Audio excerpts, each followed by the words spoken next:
स्वागत है आप सभी का संजीत सिंह के साथ इस केमिकल रिएक्शन इक्वेशंस के लेक्चर नंबर 2 में। पिछले लेक्चर्स में हमने सभी डेफिनेशंस के बारे में बातचीत कर ली थी और अभी जो हमें स्टार्ट करना है टाइप्स ऑफ केमिकल रिएक्शन। ठीक है, टाइप्स ऑफ केमिकल रिएक्शन के बारे में कल हमने बोला भी था कि उसमें बहुत सारे टाइप्स है, उसको ध्यान से देखेंगे। तो सबसे पहला जो है वो है हमारे पास slow reaction and fast reaction. ठीक है, उसके बाद है रिवर्सिबल एंड इरिवर्सिबल रिएक्शन।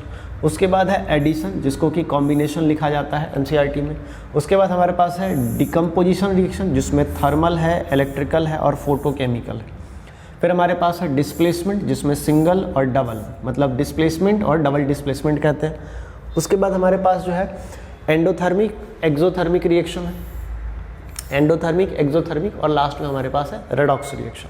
ठीक है, तो इन सभी रिएक्शंस को हम बारी बारी से देखेंगे और सभी के एग्जांपल्स भी देखेंगे। इससे पहले हमने जो पिछली क्लास की थी उस क्लास में हमने इन सभी रिएक्शंस को कहीं ना कहीं देखा है। इस टाइप के रिएक्शंस को जहाँ से मैंने बताया था कि एंडोथर्मिक है, एक्सोथर्मिक है, कहीं मैंने बताया था कि सर आपका ये क्या बोलते हैं डिकम्पोजिशन रिएक्शन है या एडिशन रिएक्शन है।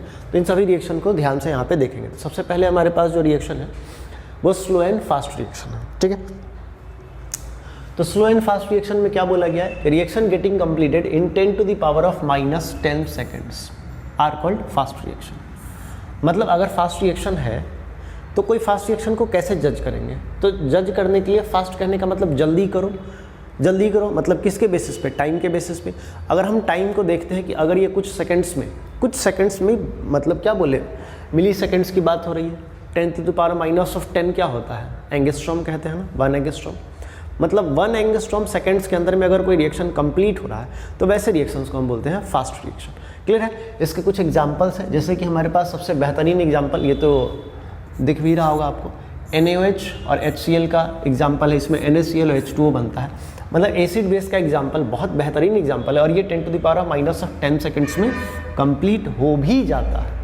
मतलब जो हमने इसको देखा था ना, ये वही रिएक्शन है जिसको हमने एसिड बेस में कहीं बोला था कि सर ये न्यूट्रलाइजेशन है, neutralization reaction of strong acid with strong base. ये 10 to the power of -10 seconds में कंप्लीट हो जाता है। ठीक है, इसके बाद जो हमारे पास है, इसके बाद हमारे पास है स्लो रिएक्शन। स्लो रिएक्शन कहने का मतलब सीधा होता है कि सर रिएक्शन टाइम ज़्यादा हो कहने का मतलब सर 1 घंटा लग जाए, 1 दिन लग जाए, 2 दिन लग जाए, 4 दिन लग जाए, 10 दिन लग जाए या कई साल लग जाए। तो ऐसे रिएक्शंस को कहते हैं कि ये फास्ट रिएक्शन है, स्लो रिएक्शन है, मतलब बहुत टाइम लगे। जैसे कि conversion of carbon graphite to carbon diamond बनने में बहुत टाइम लगता है। हम कहते हैं कि सर हज़ारों साल लग जाते हैं उसको बनने में। ठीक है, तो ये जो होता है ये स्लो रिएक्शन है। ठीक है, सिंपल एक और रिएक्शन है जो कि रस्टिंग कहते हैं। Rusting, formation of rust. अगर कोई मटेरियल होता है, जैसे आयरन मटेरियल है, अगर आप उसको लाते हो घर पे, ठीक है, किसी पर्पस के लिए, और वो पर्पस मान लो कि हो रहा है, उसमें कुछ टाइम डिले हो गया, तो आयरन मटेरियल रखा क्या होता है, वो रस्ट फॉर्मेशन करता है। ठीक है, एटमॉस्फेयर के कांटेक्ट में आने के कारण ऑक्सीजन और मॉइस्चर के प्रेजेंस में वो रस्ट का फॉर्मेशन करता है। तो यही होता है, आयरन ऑक्सीजन के प्रेजेंस और मॉइस्चर के प्रेजेंस में रिएक्ट करता है और आपको बनाता है Fe2O3.2H2O, मतलब ये वाटर मॉलिक्यूल है। इसको हाइड्रेटेड फेरिक ऑक्साइड भी कहते हैं या फॉर्मेशन ऑफ रस्ट भी कहते हैं या रस्ट फॉर्मेशन कहते हैं। ठीक है, और भी रिएक्शंस आपको मिलेंगे। तो फिलहाल हमने स्लो रिएक्शन और फास्ट रिएक्शन कर लिए, तो आगे हमारे पास जो है वो रिवर्सिबल और इरिवर्सिबल है। रिवर्सिबल कहने का मतलब सर हमें ये वर्ड बहुत पहले से भी पता है कि रिवर्सिबल जिसको हम रिवर्स कर सकते, इरिवर्सिबल जिसको हम रिवर्स नहीं कर सकते। मतलब यहाँ भी सेम होगा, बिल्कुल सही है, सोच रहे आप, यहाँ भी सेम होगा। मतलब वैसे रिएक्शंस जिसको हम रिवर्स कर सकते हैं, तो वैसे रिएक्शंस को क्या बोलेंगे सर, वैसे रिएक्शंस को बोलेंगे रिवर्सिबल रिएक्शन। मतलब क्या लिखा हुआ, a reaction in which reactant react to form product and at the same time, मतलब उसी समय में प्रोडक्ट क्या है, प्रोडक्ट रिएक्टेंट बना रहा होगा। मतलब क्या है, रिएक्टेंट प्रोडक्ट बना रहा होगा, प्रोडक्ट रिएक्टेंट बना रहा होगा, मतलब दोनों का कंसंट्रेशन क्या होगा, बराबर होगा। बराबर कहने का मतलब लगभग कहते हैं कि रिएक्टेंट और प्रोडक्ट का कंसंट्रेशन सेम चलता रहे, किसी कंसंट्रेशन ज़्यादा ना होगा। ठीक है, तो ऐसे रिएक्शंस को क्या बोलते हैं, रिवर्सिबल रिएक्शन। कुछ एग्जांपल्स हमारे पास है, फॉर्मेशन ऑफ NH3 वाला, फॉर्मेशन ऑफ NO वाला, जिसको कि रिवर्सिबल रिएक्शन के नाम से जानते हैं। अच्छा, ये जो साइन दिया हुआ है ना, हाफ एरो इसी साइन को बोलते हैं रिवर्सिबल साइन। और ये साइन अगर किसी रिएक्शन में दिया आपको दिख रहा है ना, तो इस साइन की वजह से हम बोलते हैं कि ये पूरा का पूरा रिएक्शन जो है ये रिवर्सिबल रिएक्शन, ठीक है। और क्या बोला है इसमें लिखा हुआ है, these reactions takes place in both the direction. हाँ बिल्कुल सही हो रहा है, मतलब सर इधर से इधर भी हो रहा है रिएक्शन और इधर से इधर भी हो रहा है, ठीक है, दोनों साइड में रिएक्शन चल रहा है, ठीक है। उसके बाद हमारे पास क्या है sir, irreversible reaction. Irreversible reaction, हाँ रिवर्सिबल हो गया। उसके बाद इरिवर्सिबल। इरिवर्सिबल कहने का मतलब जो रिएक्शन सिर्फ एक साइड चले, वन साइडेड हो, मतलब सिर्फ प्रोडक्ट बनाए, जैसे रिएक्टेंट से सिर्फ प्रोडक्ट बनाए, तो वैसे रिएक्शंस को क्या बोलते हैं सर, हम इरिवर्सिबल रिएक्शन बोलते हैं, ठीक है। और सिर्फ ये एक डायरेक्शन में चले, वन डायरेक्टिव हो, ठीक। जैसे कि हमारे पास फॉर्मेशन ऑफ CO2 होता है, burning of methane gas, burning of methane, ठीक है। जैसे यहाँ कार्बन है, कार्बन को ऑक्सीजन के प्रेजेंस में बर्न करो तो यहाँ ऑक्सीडेशन होता है और ये CO2 होता है, इसको बर्निंग ऑफ कोल भी कहते हैं। यहाँ लिखा हुआ है बर्निंग ऑफ कोल। यहाँ पे बर्निंग ऑफ मीथेन है, burning of methane, combustion of methane के नाम से जानते हैं इसको हम, ये कह देते हैं ये आपका मीथेन है, मीथेन है, ऑक्सीजन के प्रेजेंस में बर्न हो रहा है, तो इसको हम ये कह सकते हैं कि सर ये है combustion of methane, combustion of methane. और ये रिएक्शन मैं पिछली क्लास में बताया भी था, ठीक है, ये रिएक्शन CH4 का कंबशन का, ठीक है। तो चलिए देखते हैं, ये हमारा रिवर्सिबल इरिवर्सिबल हो गया। ये छोटे छोटे रिएक्शन से इनको देखते चलेंगे। इसके बाद जो हमारा NCERT सबसे मोस्ट इंपॉर्टेंट रिएक्शन जो बात करता है वो होता है कॉम्बिनेशन रिएक्शन, या इसको फिर बोलते हैं एडिशन रिएक्शन। एडिशन का मतलब ऐड करने का, मतलब कुछ ऐड करते जाओ, ठीक है, ठीक है। तो इसमें क्या होगा, इसमें लिखा हुआ है it is a combination of 2 और मोर देन 2 सब्सटेंसेस, या तो 2 ऐड हो जाए या 2 से ज़्यादा हो जाए, मोर देन 2 सब्सटेंसेस, ठीक है, to form a new product, मतलब कोई नया प्रोडक्ट बनाए। तो ऐसे रिएक्शंस को हम क्या बोलते हैं सर, ऐसे रिएक्शंस को हम बोलते हैं सर कॉम्बिनेशन रिएक्शन। अच्छा देखिए, इसका एक जनरल रिप्रेजेंटेशन हमने यहाँ पे दिया है, NCERT में भी होता है, मैंने ऐसा देखा तो है कि होता है। ये एक रिएक्टेंट है A और B एक रिएक्टेंट है, और ये दोनों मिलकर के एक प्रोडक्ट बना रहे हैं। और AB का जो प्रॉपर्टी होगा, AB का जो ये प्रोडक्ट का जो प्रॉपर्टी होगा प्रोडक्ट का, ये प्रॉपर्टी इन दोनों से डिफरेंट होगा। सिमिलरली हमारे पास कुछ एग्जांपल्स है, जैसे H2 और Cl2 रिएक्ट करके HCl बना है, HCl हाइड्रोक्लोरिक एसिड होता है। H2 और O2 रिएक्ट करके H2O बना है। कल मैंने इसके बारे में बात भी की थी आपको पिछले क्लास में कि सर ये H2 क्या होता है, इनफ्लेमेबल है। O2 क्या है, बर्निंग में हेल्प करता है। और ये दोनों मिल करके जब H2O बनाते हैं तो ये क्या करता है, ये कंबशन रोकने का काम करता है, मतलब बर्निंग को एग्जॉस्ट करता है, ठीक है, मतलब पानी आग बुझाने का काम करता है। क्लियर है। नेक्स्ट हमारे पास है formation of ammonium chloride NH4Cl, जिसको कहते हैं। NH3 अमोनिया है, HCl हाइड्रोक्लोरिक एसिड है, और ये मिल करके NH4Cl बनता है, ठीक है, ये एक अलग ही प्रोडक्ट बन जाता है। क्लियर। तो ये सभी रिएक्शंस जो हमने देखे, ये सभी रिएक्शंस कॉम्बिनेशन रिएक्शन है। अच्छा, इसमें आपको कुछ खास दिमाग लगाना नहीं है, ठीक है, कुछ खास दिमाग लगाना ही नहीं है। आपको बस ये देखना है कि प्रोडक्ट एक बने 2 या 2 रिएक्टेंट से। क्लियर है। तो वैसे रिएक्शंस को बोलते हैं कॉम्बिनेशन या फिर एडिशन रिएक्शन। क्लियर है। तो देखिए आगे चलते हैं। आगे हमारे पास है डिकम्पोजिशन रिएक्शन। डिकम्पोजिशन कहने का मतलब जस्ट कॉम्बिनेशन का रिवर्स कर दो आप, मतलब अगर रिएक्शन ऐड हो रहा है तो कॉम्बिनेशन, अगर ब्रेक हो रहा है तो डिकम्पोजिशन। मतलब सर अगर कोई सब्सटेंस है और ये सिंपलर कंपाउंड्स में ब्रेक हो रहा है, सिंपलर कंपाउंड्स में ब्रेक हो रहा है, तो वैसे रिएक्शंस को क्या बोलते हैं सर, डिकम्पोजिशन रिएक्शन। ठीक है, डिकम्पोजिशन रिएक्शन। इसका जनरल रिप्रेजेंटेशन देखिए, यहाँ पे कुछ दिया हुआ है। यहाँ पे ए बी एक रिएक्टेंट है, ये हमारा एक रिएक्टेंट है,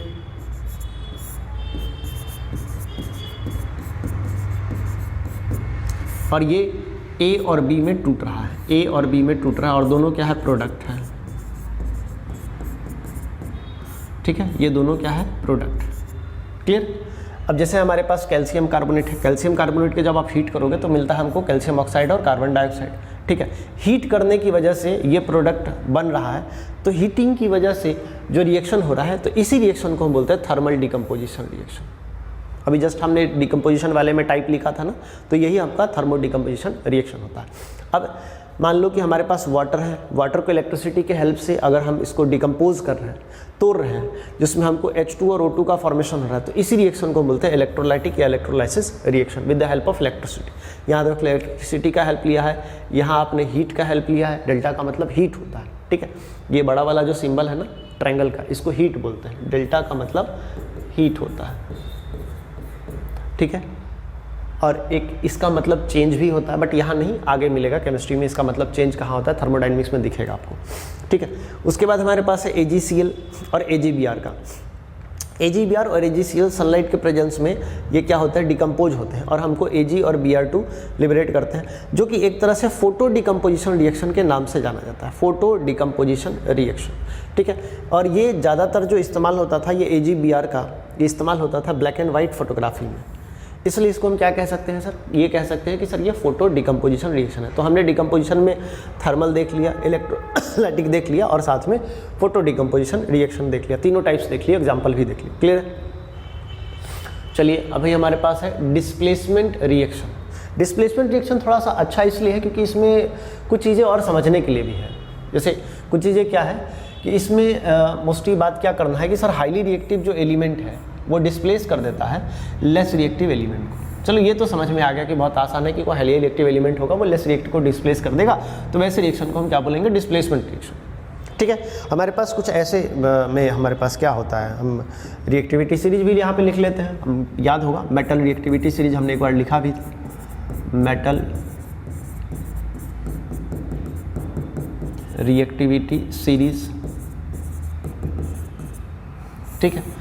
इसमें हमने ये लिखा था, हमारे पास है कि NaCl Mg Al Zn Fe Pb H Cu Hg Ag Au Pt, ठीक है, Pt, क्लियर।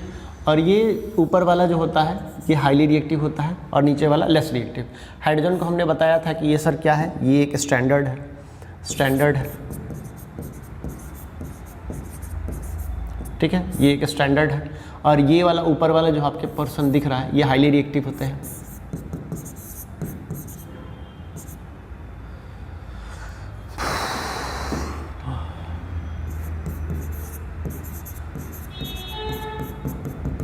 Highly reactive. और नीचे जो आपको दिख रहा है ये आपका लीस्ट रिएक्टिव होता है, लीस्ट रिएक्टिव, ठीक है, बहुत कम से के साथ रिएक्शन करता है। अब देखो यहाँ पे हमें क्या समझ में आया कि सर ये A अगर AC बना रहा है प्रोडक्ट, मतलब B से ज़्यादा हाईली रिएक्टिव होगा, तभी तो B को डिस्प्लेस कर रहा है, डिस्प्लेसमेंट है ना, डिस्प्लेस करना किसको, जो लेस रिएक्टिव है। कौन डिस्प्लेस करेगा सर, हाईली रिएक्टिव वाला डिस्प्लेस करेगा। A B को डिस्प्लेस किया, A B को डिस्प्लेस किया और साथ में B को निकाल के AC बना प्रोडक्ट। तो देखो यहाँ पे आपको दिख रहा है कि सर AB एक प्रोडक्ट नहीं, AC एक प्रोडक्ट है, AB तो एक यहाँ पे डिस्प्लेसमेंट शो कर रहा है, जिसमें हम ये कह सकते हैं कि reactivity of A is greater than reactivity of B, इस रिएक्शन के बेसिस पे कि इसका रिएक्टिविटी ज़्यादा है, इसकी वजह से A जो है B को डिस्प्लेस कर दिया। अब यहाँ पे कुछ और चीज़ जो है ना, ये मैं जानबूझ के बता रहा हूँ क्योंकि ये आगे काम आएगा। जैसे देखो A अगर फ्री फॉर्म में था तो इस पर चार्ज कुछ नहीं था, जीरो था। अगर B और C को मान ले कि सर C पे चार्ज अगर मान लेते हैं हम कि C पे -1 है तो B पे +1 है, ओवरऑल बैलेंस होने के लिए। अब A क्या किया, A B को डिस्प्लेस किया तो C पे तो चार्ज -1 ही रहा, लेकिन A पे चार्ज क्या हो गया, +1 आ गया, C के साथ है न्यूट्रल मॉलिक्यूल बनाने के लिए। बट B जब अलग हुआ, B फ्री फॉर्म में आया तो चार्ज क्या हो गया, 0। अब इस चीज़ को ध्यान से देखो, क्या हुआ है कि डिस्प्लेसमेंट रिएक्शन को बताने का मकसद यहाँ क्या था पता है, एक तरह का रेडॉक्स रिएक्शन यहाँ होता है, जो आगे हम पढ़ने वाले हैं, रेडॉक्स होता है। इस चीज़ को बस मैंने यहाँ पे दिखाया है, आगे इसी चीज़ को हम आगे दिखाएंगे रेडॉक्स कैसे होता है, ठीक है, रेडॉक्स के टाइप में। क्लियर, ये बस ध्यान रखिएगा मैंने जो लिखा है यहाँ पे, क्लियर। नेक्स्ट हमारे पास क्या है, कुछ एग्जांपल्स है। एग्जांपल्स में जिंक कॉपर को डिस्प्लेस किया और बनाया जिंक सल्फेट और साथ में कॉपर निकला। आप देखो यहाँ पे जिंक आपके पास कहाँ पे, यहाँ पे, और कॉपर है यहाँ पे। इसका मतलब सर जिंक तो हाईली रिएक्टिव है कॉपर से, तो कॉपर को हटा के निकल लेगा, ठीक है, निकल लेगा, जिंक सल्फेट बनेगा। फिर हमारे पास जिंक हाइड्रोजन को डिस्प्लेस कर रहा है और जिंक सल्फेट और हाइड्रोजन गैस लिबरेट कर रहा है। देखो हाइड्रोजन यहाँ पे है आपका और जिंक ऊपर है, फिर भी तो फिर ऑटोमेटिक डिस्प्लेस करेगा। फिर से हमारे पास मैग्नीशियम और नाइट्रिक एसिड। मैग्नीशियम कहाँ है सर? मैग्नीशियम ऊपर है और हाइड्रोजन नीचे है। फिर से मैग्नीशियम डिस्प्लेस कर देगा हाइड्रोजन को और बना लेगा प्रोडक्ट। हमारे पास एल्यूमिनियम और सल्फ्यूरिक एसिड। एल्यूमिनियम देखो कहाँ है? एल्यूमिनियम ऊपर ही है। एल्यूमिनियम ऊपर किससे है सर? हाइड्रोजन से। फिर से हाइड्रोजन से ऊपर है तो हाइड्रोजन को डिस्प्लेस करेगा और एल्यूमिनियम सल्फेट प्रोडक्ट बना लेगा। एक रिएक्शन बहुत इंपॉर्टेंट है ये वाला, थर्ड वाला। क्यों? क्योंकि इसको याद रखिएगा, ये जो नाइट्रिक एसिड है ना, ये वाला एनसीईआरटी में मेंशन किया गया है सिर्फ 10th के लिए कि ये नाइट्रिक एसिड मैग्नीशियम और मैग्नीज सिर्फ इन्हीं दोनों के साथ रिएक्ट करता है।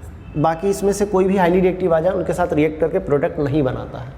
मतलब ये मेरा मानना नहीं है, आगे प्रोडक्ट बनते हैं, बट एनसीईआरटी में अभी लिखा हुआ मैंने देखा भी था कि नाइट्रिक एसिड सिर्फ मैग्नीशियम और मैग्नीज के साथ प्रोडक्ट बनाते हैं, बाकी के साथ नहीं बनाते। तो कभी एग्जाम में आ जाए तो नाइट्रिक एसिड का ध्यान रखिएगा कि प्रोडक्ट मैग्नीशियम और मैग्नीज के साथ ही बना रहा है, बाकी के साथ नहीं बना रहा है। ठीक है, ध्यान बस इतना ही रखना और कुछ नहीं। चलिए आगे चलते हैं। आगे हमारे पास क्या है? Double displacement reaction. ये बहुत अच्छा रिएक्शन इसलिए है क्योंकि इसमें भी सेम चीज़ लगाना है। हाईली रिएक्टिव है, वो डिस्प्लेस कर देगा लेस रिएक्टिव को और प्रोडक्ट बना लेगा। प्रोडक्ट बना लेगा तो इसमें क्या है? म्यूचुअल एक्सचेंज होता है। एक्सचेंज किसका होता है सर? फ्री रेडिकल्स, आयंस, कुछ भी रेडिकल्स कह सकते हैं। ठीक है, इनका चेंज होता है और नया प्रोडक्ट बनता है जो नया कंपाउंड बोलते हैं। और वैसे रिएक्शंस को क्या बोलते हैं सर? Double displacement reaction. इसमें देखिए हमने एक जनरल रिप्रेजेंटेशन क्या दिया है कि सर इस केस में हमने ये यहाँ पे मान लिया है कि ए का जो रिएक्टिविटी है वो किससे ज़्यादा है? रिएक्टिविटी ऑफ सी से। ए का रिएक्टिविटी सी से ज़्यादा है। सी से ज़्यादा है? डी से ज़्यादा लिया है, सॉरी डी से ज़्यादा लिया है। ए का रिएक्टिविटी डी से ज़्यादा लिया है तो क्या किया है? ए ने डी को डिस्प्लेस किया है। डी को डिस्प्लेस किया है। डी को जब डिस्प्लेस किया है तो डी की जगह पे आ गया है ए। तो देखो ए सी दिख रहा है और डी डिस्प्लेस हुआ तो बी के साथ चला गया, ये बी के साथ चला गया। तो ऐसा आपको लग रहा है कि सर ए डी के जगह जाया और डी ए के जगह आ गया, तो क्या हुआ? एक तरह का म्यूचुअल एक्सचेंज ही तो हुआ। और ये जो प्रोडक्ट बना ए सी और बी डी, इसमें एक चीज़ और ध्यान दो, मैं अभी पिछले रिएक्शन में बताया था, यहाँ आपको बता रहा हूँ। इसमें क्या है कि मान लो ए के पास चार्ज +1 है, बी के पास चार्ज -1 होगा, मान लेते हैं +1 -1। फिर से सी के चार्ज मान लो कि सी के पास चार्ज जो है वो -1 है और डी के पास चार्ज जो है +1 है। अब देखो क्या हुआ कि यहाँ पे सी के पास चार्ज -1 था, अभी भी -1 है। ए के पास चार्ज +1 था, अभी भी +1 है। यहाँ पे देखो बी पे चार्ज -1 था, अभी भी -1 है क्योंकि ये फ्री स्टेट में नहीं है। और डी पे फिर से +1 है, जहाँ +1 था वहाँ +1। तो इनके चार्जेज में कोई एक्सचेंज नहीं आया है। अब बात समझ रहे हो? इनके चार्जेज में कोई एक्सचेंज नहीं आया है। तो इसको और डिस्प्लेसमेंट को, डबल डिस्प्लेसमेंट को थोड़ा सा डिफ्रेंशिएट करने का मौका मिलता है। कहाँ? रिडॉक्स में। मतलब आपको बताएंगे, आपको आराम से समझ में आएगा। यहाँ चार्जेस का एक्सचेंज होता है, यहाँ पे चार्जेस का कोई खास एक्सचेंज नहीं होता है। ठीक है, तो हमारे पास एक प्रोडक्ट है, रिएक्शन है। हमारे पास सोडियम किसको? Ag को डिस्प्लेस कर रहा है और सोडियम नाइट्रेट और साथ में AgCl बन रहा है। ये जो साइन लिखा हुआ है ना, ये साइन, इस साइन का मतलब होता है प्रेसिपिटेट। इस साइन का मतलब होता है प्रेसिपिटेट। प्रेसिपिटेट इसका मतलब प्रेसिपिटेट होता है, मतलब ये प्रेसिपिटेट बन रहा है। आपको मैंने बताया था प्रेसिपिटेशन रिएक्शन में इस चीज़ को। ठीक है, फिर हमारे पास क्या है? बैरियम क्लोराइड और सोडियम। यहाँ पे सोडियम क्लोरीन, बैरियम को बोलेगा चल निकल, क्लोरीन के साथ वो निकलेगा और बैरियम सल्फेट बनेगा। फिर से आपको यहाँ पे डाउनवर्ड दिख रहा है, मतलब ये फिर से आपका क्या है? प्रेसिपिटेट। क्लियर? मतलब इसमें देखो डबल डिस्प्लेसमेंट में क्या हुआ? सोडियम जो है Ag की जगह आया और Ag सोडियम की जगह, देखो AgCl, हाँ देखो AgCl बना, और सोडियम Ag की जगह आया तो सोडियम नाइट्रेट बन गया। ठीक है, यहाँ पे बैरियम क्लोराइड है, सोडियम बैरियम की जगह या बैरियम सोडियम की जगह, मतलब म्यूचुअल एक्सचेंज हो रहा है। तो वैसे रिएक्शंस को हमने क्या बोल दिया सर? ये डबल डिस्प्लेसमेंट रिएक्शन है। ठीक है, क्लियर है? लिख लिया आपने? ठीक है, तो चलिए इसके बाद हम जो रिएक्शन देख रहे हैं, हमारे पास जो रिएक्शन है नेक्स्ट हमारे पास है रेडॉक्स रिएक्शन। मैंने इसको इसलिए थोड़ा सा लिख के रखा हुआ है ताकि इसमें बहुत कुछ समझाने वाली चीज़ें हैं। आप देखो इस चीज़ को कि सर ये जो रिएक्शन दिख रहा है, ये वाला, ये कुछ ऐसा नहीं दिख रहा है कि सर हमने फिर से डिस्प्लेसमेंट रिएक्शन लिख दिया। ऐसा नहीं लग रहा? देखो आप पीछे थोड़ा सा करके देखो, सेम दिख रहा है ना कि सर डिस्प्लेसमेंट हमने लिख लिया। इसका फ़ायदा क्या है डिस्प्लेसमेंट लिखने का? मतलब फ़ायदा नहीं, यही एक्चुअली रेडॉक्स रिएक्शन कहलाता है। डिस्प्लेसमेंट रिएक्शन ही रेडॉक्स कहलाता है। इसी चीज़ को मैं यहाँ थोड़ा सा लिख करके आपको समझाऊंगा। और इसमें क्या होता है, मतलब एक ऐसा रिएक्शन जिसमें ऑक्सीडेशन और रिडक्शन दोनों एक साथ हो, टेक्स प्लेस साइमल्टेनियसली। साइमल्टेनियसली कहने का मतलब दोनों एक साथ हो, तो वैसे रिएक्शंस को हम क्या बोलते हैं? Redox reaction. रेडॉक्स रिएक्शन, या फिर इसका नाम मैंने एक और भी देखा है, oxidation reduction reaction. Oxidation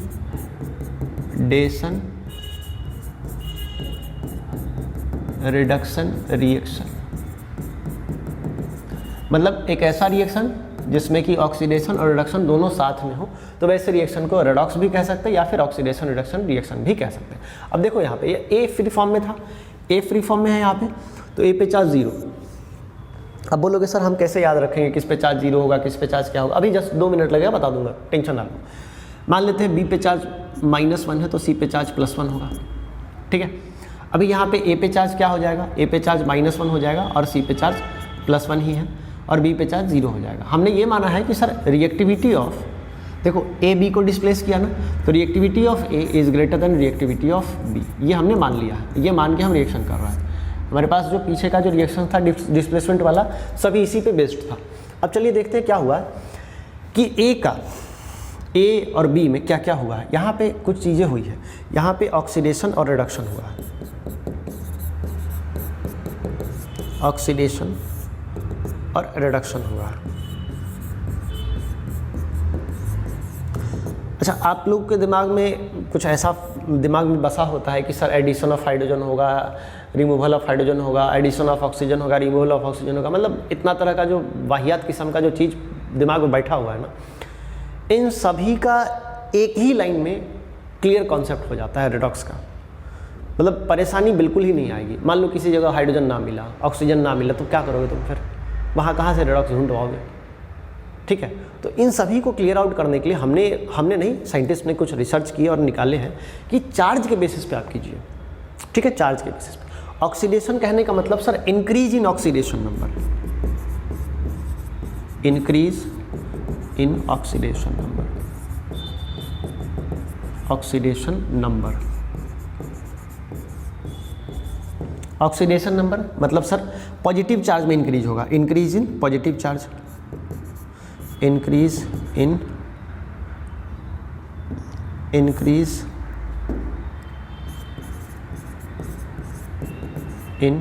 positive way कह दो, पॉजिटिव है। ठीक है। रिडक्शन का मतलब सर डिक्रीज कह दो सीधा, decrease in oxidation number, oxidation number. ठीक है, या फिर यहाँ ये कह सकते हो decrease in positive way, negative way, positive way, कुछ भी लिखो, कोई दिक्कत नहीं है। चलो यहाँ पे देखते हैं कुछ चीज़ें। देखो क्या देखते हैं कि यहाँ पे देखो 0, पहले 0 था, अभी क्या हुआ -1, मतलब 0 से -1 हो गया। ठीक है, अभी बी देखो, बी -1 था, अभी क्या हो गया? 0 हो गया। ठीक है, -1 से 0, सी +1 था, +1 ही रह गया। अब इन चीज़ को ध्यान से देखना क्या है, यहाँ पे हो क्या रहा है, एक्चुअली हो क्या रहा है। यहाँ पे देखो 0 से +1 गया, मतलब ए क्या गया? ए 0 था और उससे क्या हो गया? ए +1 में, मतलब 0 से +1 क्या हो गया सर? इंक्रीज। इंक्रीज किस में हो गया सर? ऑक्सीडेशन नंबर में हुआ। अब देखो बी, देखो बी यहाँ क्या था? -1, -1 से किस में गया? 0, -1 से किस में गया? 0।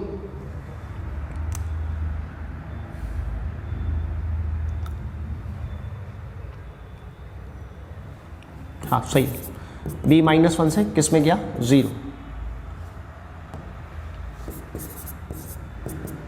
तो इसमें बोलोगे इसमें भी सर इंक्रीज हो रहा है ऑक्सीडेशन नंबर में। अब सर इसको कैसे देखें? ए 0 से -1 में गया, अरे हमने यहाँ पे कुछ गड़बड़ की, यहाँ -1 हो रहा है ना, सॉरी दिखा नहीं। ठीक है, 0 से -1 हो रहा है, हमने +1 लिख लिया, इसलिए यहाँ पे हमको हो रहा था कि यार कन्फ्यूजन कैसे हो रहा है। ठीक है, यहाँ पे माफ़ी चाहते हैं, इसको थोड़ा सा करेक्ट कर लेते हैं। देखो ए क्या हुआ, 0 से क्या गया -1 में, तो -1 क्या हो गया 0 से -1, मतलब देखो अगर लाइन पे देखोगे तो ये मान लो 0 है, ये +1 है और ये -1 है, तो ये क्या हुआ घट गया। तो घट गया तो क्या कह सकते हैं sir, decrease in oxidation number. अब देखो 0 से -1, अब बी का देखो, बी -1 था, अभी क्या गया 0 पे, तो -1 से 0, -1 से 0 पे गया, क्या हुआ बढ़ा, तो क्या कह सकते हैं sir, increase in oxidation number. अब सर इंक्रीज और डिक्रीज ऑक्सीडेशन नंबर के बेसिस पे है, यहाँ कोई ऑक्सीजन नहीं है तो इसको आसानी से बता सकते हैं, मतलब सर इंक्रीज हुआ है। इंक्रीज कहने का मतलब क्या हुआ सर, ऑक्सीडेशन, तो मतलब बी का क्या हो गया -1 से 0, बी का क्या हो गया ऑक्सीडेशन, ठीक है। और देखो ए क्या हो गया, ए का -0 से -1 गया, मतलब क्या हो गया सर, रिडक्शन। समझ में आया, आपको समझ में आया कि सर ऑक्सीडेशन कैसे देखते हैं, रिडक्शन कैसे देखते हैं, मतलब increase in positive charge, increase in oxidation number, oxidation हो गया, decrease in oxidation number, reduction हो गया। अब देखो ऑक्सीडेशन रिडक्शन ये तो बहुत आसानी से आप निकाल लिए, इसमें एक और चीज़ पूछा जाता है ऑक्सीडाइजिंग एजेंट और रिड्यूसिंग एजेंट, ठीक है। तो इसको ध्यान से देखो, जिस पर्टिकुलर एलिमेंट या कंपाउंड का, कंपाउंड एलिमेंट या कंपाउंड जो भी हो, जिसका रिडक्शन हो रहा है उसको बोलते हैं ऑक्सीडाइजिंग एजेंट। मतलब ये सर जो है ये आपका ऑक्सीडाइजिंग एजेंट, ऑक्सीडाइजिंग एजेंट, ठीक है। अब देखो इसमें आप बोलोगे सर बी का क्या हो रहा है, ऑक्सीडेशन हो रहा है, बी का ऑक्सीडेशन हो रहा है, इसका मतलब बी रिड्यूसिंग एजेंट होगा, नहीं, इसमें पूरे को लेते हैं, पूरे को लेते हैं। यही चीज़ बहुत इंपॉर्टेंट है समझना कि बी सी क्या हो गया आपका हो गया रिड्यूसिंग एजेंट, रिड्यूसिंग एजेंट, मतलब ये पूरे मॉलिक्यूल पे बात करता है, ऑक्सीडाइजिंग एजेंट और रिड्यूसिंग एजेंट। अभी जो यहाँ देखें ऑक्सीडेशन रिडक्शन, ये सिर्फ एलिमेंट पे बात करता है, ठीक है, एलिमेंट पर्टिकुलर एलिमेंट का बात करता है। चलो कुछ एग्जांपल्स लेके देखते हैं, ठीक है, एग्जांपल्स लेंगे तो थोड़ा ज़्यादा अच्छा समझ में आएगा, ठीक है। चलो एक दो एग्जांपल देख लेते हैं पहले समझने के लिए, ठीक है। मान लो तो हमने फिर से जिंक लिया और हमने सल्फ्यूरिक एसिड लिया और हमने रिएक्शन किया, तो हमें पता है कि सर जिंक हाईली रिएक्टिव है हाइड्रोजन से, तो जिंक हाइड्रोजन को डिस्प्लेस कर देगा और बनेगा जिंक सल्फेट और साथ में हाइड्रोजन गैस लिबरेट होगा। तो अब देखो आपके मन में जो सवाल था ना, अभी उस चीज़ को थोड़ा सा मैं क्लियर करूँगा। कोई भी एलिमेंट पे चार्ज 0 कब, एलिमेंट हैविंग चार्ज 0, यहाँ लिख लो एलिमेंट्स हैविंग 0 चार्ज, तो इसका जो कंडीशन है ना, सबसे पहला कि ये तो या तो एलिमेंटल फॉर्म में हो, एलिमेंटल फॉर्म, या फिर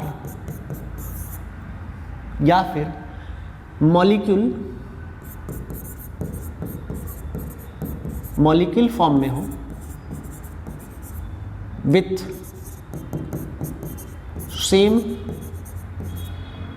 सेम एलिमेंट, मतलब एक ही तरह के एलिमेंट हो, अगर वो मॉलिक्यूल हो तो वो एक ही तरह के एलिमेंट हो, या फिर एलिमेंट फॉर्म में हो तो उस पे चार्ज क्या होगा 0, ठीक है। अब देखो आप देखो यहाँ पे ध्यान से, सर ये एलिमेंट फॉर्म में है, बिल्कुल सही, एलिमेंट फॉर्म में, तो इस पे चार्ज क्या हो जाएगा 0। सर इसमें सेम तरह का एलिमेंट नहीं है तो इस पे चार्ज ओवरऑल चार्ज 0 होगा, बट इस पर्टिकुलर कोई पे चार्ज निकालना चाहो तो 0 नहीं होगा। चलो इधर आता है, ये भी सर सेम टाइप का एलिमेंट नहीं है, यहाँ सर सेम टाइप का एलिमेंट दिख रहा है, मतलब सर दोनों हाइड्रोजन तरह के हैं, दोनों एक ही तरह के हैं, सेम एलिमेंट है, तो इस पर भी चार्ज क्या होगा 0। अब देखो कितना आसान हो गया निकालना, मतलब आपने खटाक से चार्ज 0 वाला लिख लिया। अब देखो जो चार्जेस चेंज हो रहे हैं, चार्जेस किस पे चेंज हो रहा है, सल्फेट पे होता है -2 और हाइड्रोजन पे इसकी वजह से हो जाएगा +1, हाइड्रोजन +1 में होता है, ठीक है। अब देखो जिंक सल्फेट तो -2 ही रहेगा, जिंक पे क्या आ गया +2 और हाइड्रोजन का देखो पहले से निकला हुआ है। अब इसी चीज़ को ध्यान से देखो कि क्या क्या हुआ है। एक्चुअली जिंक जो है 0 से किस पे गया है +2, सल्फेट -2 था, -2 ही रह गया। हाइड्रोजन +1 से किस पे गया, 0। अब देखो कहाँ रिडक्शन दिख रहा है, कहाँ ऑक्सीडेशन दिख रहा है, आपको क्लियर समझ में आएगा। जिंक जो है, जिंक 0 से किस पे गया, +2 में गया, +2 में गया। तो इसको क्या बोलोगे सर, ये तो ऑक्सीडेशन हो गया, ऑक्सीडेशन ऑफ जिंक ये कहेंगे। अब देखो हाइड्रोजन का हो रहा है, सल्फेट का तो कुछ हो नहीं रहा। हाइड्रोजन क्या था, पहले +1 था, अब हाइड्रोजन किस में गया, हाइड्रोजन ये 0 में चला गया। तो हाइड्रोजन का क्या होगा, +1 से 0 घट गया ना, तो क्या हुआ, घट गया तो क्या हो गया, रिडक्शन, रिडक्शन ऑफ हाइड्रोजन। ये पर्टिकुलर एलिमेंट पे बात करता है, तो रिडक्शन हो गया। अब हम क्लियरली लिख सकते हैं जिंक का तो सर क्या हो गया, जिंक का इंक्रीज इन ऑक्सीडेशन नंबर। यहाँ ये कह सकते हैं sir increase in oxidation number. अब देखो यहाँ तो कोई ऑक्सीजन था ही नहीं, ऑक्सीजन सल्फेट के साथ है, तो मतलब वैसे अगर बात करेंगे ना ऑक्सीडेशन नंबर पे तो आसान हो जाता है थोड़ा सा। अब इसमें क्या हुआ सर, रिडक्शन हो गया, +1 से 0 में गया, घट गया, मतलब decrease in oxidation number, decrease in oxidation number.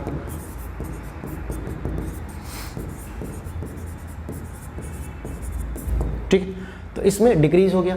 अब देखो यहाँ पे सर इंक्रीज हुआ तो ये क्या हो गया, ऑक्सीडेशन, ऑक्सीडेशन। यहाँ पे क्या हो गया, डिक्रीज हो गया, डिक्रीज हुआ ना, तो इसको क्या बोलेंगे सर, ये रिडक्शन हो गया। अब जो सवाल आपसे पूछा जाता है ऑक्सीडाइजिंग एजेंट और रिड्यूसिंग एजेंट, ये देखो oxidising agent, oxidising agent, oxidising agent कौन सा है, जिसका रिडक्शन, रिडक्शन किसका हो रहा है सर, रिडक्शन किसका हो रहा है, हाइड्रोजन का। हाइड्रोजन किसके साथ है, सल्फ्यूरिक एसिड के साथ है, सल्फेट में। तो रिडक्शन एजेंट क्या हो जाएगा, H2SO4। याद नहीं करना है, बहुत आसानी से समझना है, फटाफट निकल जाएगा। ये आपका क्या हो गया, ये ऑक्सीडाइजिंग एजेंट हो गया, पूरा का पूरा ऑक्सीडाइजिंग एजेंट। तो सिमिलरली इसका सर ऑक्सीडेशन हो रहा है, इसका ऑक्सीडेशन है, तो ये क्या हो जाएगा सर, समझ में आ रहा है, ये ऑक्सीडेशन हो रहा है तो ये क्या हो जाएगा, रिड्यूसिंग एजेंट। तो हमारे पास जो रिड्यूसिंग एजेंट है, रिड्यूसिंग एजेंट क्या हो गया हमारे पास, जिंक। इसमें पूरा पूरा मॉलिक्यूल लिखा जाता है, ये ध्यान रखिए। ठीक है, तो ये आपको मान लो कि 3 नंबर में सवाल आया तो आप इस तरह से अगर लिख दोगे ना, आसानी से एग्जामिनी समझ जाएगा कि इसको समझ में आ गया चीज़ें, और ये निकाल भी लिया है। Oxidising agent, reducing agent, oxidation किसका हुआ, रिडक्शन किसका हुआ, और ऐसे लिखना ध्यान से। ठीक है, जो नेक्स्ट टॉपिक हमारे पास जो है ना, जो हम ये चार्जेज जो लिख रहे हैं यहाँ +2 -2, इसी पे होगा, मतलब कैलकुलेशन ऑफ ऑक्सीडेशन नंबर वाला टॉपिक हम स्टार्ट करेंगे। ठीक है, तो आज के लिए इतना ही रखते हैं। ठीक है, मिलते हैं फिर अगले लेक्चर में। धन्यवाद।